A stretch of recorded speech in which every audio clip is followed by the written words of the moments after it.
এরপরে এই প্রতারক চক্র এরা টাকা পয়সার মাধ্যমে পরীক্ষার্থীদেরকে নিয়োগ দেওয়ার প্রতিশ্রুতি দেয়, এরকম ধরনের নিউজ আমাদেরকে আসে। নওগাঁয় নিয়োগ পরীক্ষার প্রশ্নফাঁস চক্রের 2 সদস্য সহ আটক 18। বিস্তারিত থাকছে নওগাঁ থেকে ফজলুল করিম সবুজের প্রতিবেদনে। নওগাঁয় সরকারি প্রাথমিক বিদ্যালয়ের শিক্ষক নিয়োগ পরীক্ষার পরীক্ষার্থী, অভিভাবক ও প্রশ্নফাঁস চক্রের সদস্যসহ 18 জনকে আটক করেছে জাতীয় নিরাপত্তা, গোয়েন্দা ও পুলিশের যৌথ টিম। শুক্রবার সকাল 8:30টার দিকে শহরের নীলসাগর হোটেল এবং পোরশা রেস্ট হাউজে অভিযান চালিয়ে তাদের আটক করা হয়। শুক্রবার সন্ধ্যা 7:30টার দিকে নওগাঁ পুলিশ সুপারের কার্যালয়ে আয়োজিত এক সংবাদ সম্মেলনে পুলিশ সুপার মোহাম্মদ তারিকুল ইসলাম এসব তথ্য জানান। গ্রেপ্তারকৃতদের মধ্যে প্রশ্নফাঁস চক্রের 2 প্রতারক হলেন জেলার মহাদেবপুর উপজেলার জিউলি গ্রামের মৃত মুসলিম উদ্দিনের ছেলে আহসান হাবিব এবং পত্নীতলা উপজেলার শিবপুর গ্রামের সালেহ উদ্দিনের ছেলে মামুনুর রশিদ।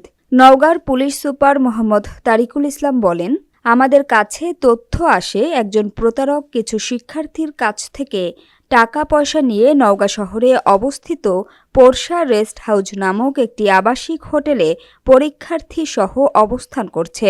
খবর পেয়ে জেলা ডিবি পুলিশের একটি দল সেই হোটেলে অভিযান পরিচালনা করে।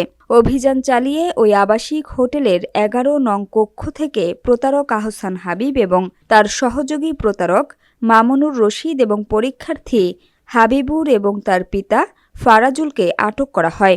পরবর্তীতে প্রতারক আহসান হাবিবের মোবাইল ফোনের হোয়াটসঅ্যাপে পরীক্ষার নমুনা প্রশ্নপত্র পাওয়া যায়। ওই আবাসিক হোটেলের অন্যান্য রুমে অভিযান চালিয়ে পরীক্ষার্থী আতাউর রহমান, ফারুক হোসেন ও হাবিবুর রহমানকে আটক করা হয় এবং তাদের মোবাইল ফোনেও পরীক্ষার ভুয়া প্রশ্নপত্র পাওয়া যায়।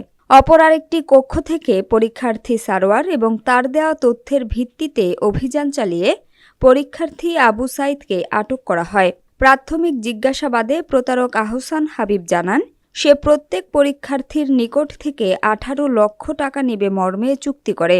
সে চুক্তি মোতাবেক পরীক্ষার্থী আতাউর রহমান ও ফারুকের কাছ থেকে 1 লক্ষ টাকা করে মোট 2 লাখ টাকা নেয় এবং পরীক্ষার্থী হাবিবুরের পিতা ফারাজুলের কাছ থেকে অগ্রিম 30,000 টাকা নেয়।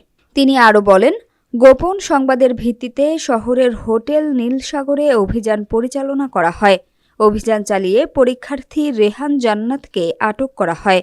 তার মোবাইল ফোনেও ভুয়া প্রশ্নপত্র পাওয়া যায়। তাকে জিজ্ঞাসাবাদ করলে সে জানায়, তার দুলাভাই মোহাম্মদ সাজ্জাদুল হক শালু তাকে 6 লাখ টাকার মৌখিক চুক্তিতে লিখিত পরীক্ষার প্রশ্নপত্র দেয়। এছাড়া মহাদেবপুরে একজনকে এবং শহরের বিভিন্ন কেন্দ্রে অসৎ উপায় অবলম্বন করে আধুনিক ডিভাইসের সাহায্যে পরীক্ষা দেওয়ার অভিযোগে সদর থানা পুলিশ জেলা প্রশাসনের সহযোগিতায় 8 জনকে গ্রেপ্তার করে। গ্রেপ্তারকৃত সকলের বিষয়ে আইনগত ব্যবস্থা চলমান রয়েছে। সংবাদ সম্মেলনে অতিরিক্ত পুলিশ সুপার মোহাম্মদ মনিরুল ইসলাম, অতিরিক্ত পুলিশ সুপার মুশফিকুর রহমান, জেলা গোয়েন্দা পুলিশের পরিদর্শক হাবিবুল্লাহ হাবিব, সদর মডেল থানা পুলিশের অফিসার ইনচার্জ মোহাম্মদ নিয়ামুল হক সহ পুলিশের বিভিন্ন পর্যায়ের কর্মকর্তারা উপস্থিত ছিলেন। সহকারী নিয়োগ পরীক্ষা 2025 আজকে অনুষ্ঠিত হয়েছে এবং দুপুর 15টা থেকে 16:30 ঘটিকা পর্যন্ত নওগাঁ জেলার সদর উপজেলার 29টি, বাদলগাছির 2টি, মহাদেবপুরের 3টি, মান্দা উপজেলার 2টি সহ 36টা কেন্দ্রে অনুষ্ঠিত হয় এবং এখানে 23,000-এর অধিক পরীক্ষার্থী অংশগ্রহণ করে এবং এই পরীক্ষাকে সামনে রেখে এক অসাধু চক্র এবং একটা প্রতারক চক্র তৎপর হয়ে ওঠে।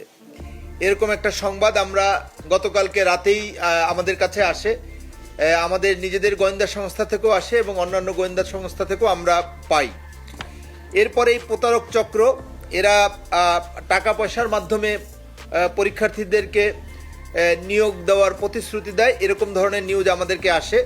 তার পরিপ্রেক্ষিতে আমি জেলা গোয়েন্দা শাখাকে আমরা নওগাঁ শহরের পোরশা রেস্ট হাউজের একটা আবাসিক হোটেলে পরীক্ষার্থী নিয়ে অবস্থান করছিল, সেখানে আমি তাদেরকে পাঠাই এবং প্রতারক চক্রের বিরুদ্ধে তারা অভিযান পরিচালনা করে এবং উক্ত রেস্ট হাউজের 11 নম্বর কক্ষ থেকে প্রতারক মোহাম্মদ আহসান হাবিব, বয়স 40, পিতা মৃত মুসলিম উদ্দিন, মাতা হাওয়া বেগম, থানা মহাদেবপুর, জেলা নওগাঁ এবং তার সহযোগী মামুনুর রশিদ, তার বয়স 41, পিতা সাদিন, থানা পত্নীতলা, জেলা নওগাঁ।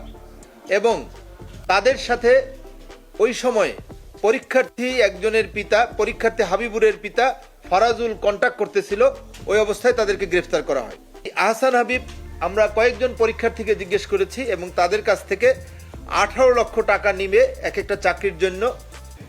অপর একটা আপনার গোয়েন্দা সংবাদের ভিত্তিতে আমাদের জেলা গোয়েন্দা শাখাকে আমি পাঠাই। নওগাঁ শহরের নীল সাগরে অভিযান পরিচালনা করা হয় এবং সেখানে 501 থেকে মহিলা পরীক্ষার্থী জান্নাতকে আটক করা হয়। এদের প্রত্যেকের বিরুদ্ধেই পাবলিক পরীক্ষা নিয়ন্ত্রণ আইন অনুযায়ী তাদের বিরুদ্ধে আইনানুগ ব্যবস্থা গ্রহণ করা হবে।